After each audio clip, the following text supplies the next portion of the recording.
ఎవరైనా ఒక్కసారి ఒక్కసారి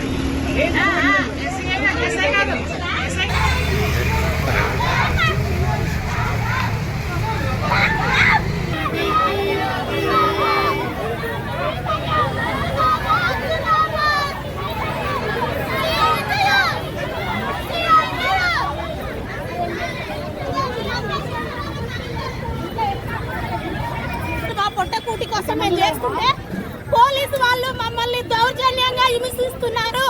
ఒక ఆడ పోలీసులు అయ్యి ఉండి ఆడవాళ్ళని కూడా అర్థం చేసుకోకుండా మమ్మల్ని హింసిస్తున్నారు సార్. ఎక్కడ పడితే అక్కడ మమ్మల్ని అరెస్ట్ చేస్తున్నారు. మాకు వచ్చే 13,000 వేతనం సరిపోవట్లేదు. మాకు కనీస వేతనం ఇవ్వమని మేము అడుగుతున్నాము. కనీస వేతనం కోసం మేము రోడ్డు మీదకి వస్తే దౌర్జన్యంగా అక్రమంగా మమ్మల్ని అరెస్ట్ చేస్తున్నారు. ఇది ఎంతవరకు న్యాయము? మేము చేసే పనిలో ప్రీ ప్రైమరీ అనే స్కూల్ తీసుకొస్తున్నారు. అది వద్దు, అది మాకే ఇవ్వాలని మేము ధర్నా చేస్తే ఇంతగా హింసిస్తున్నారు.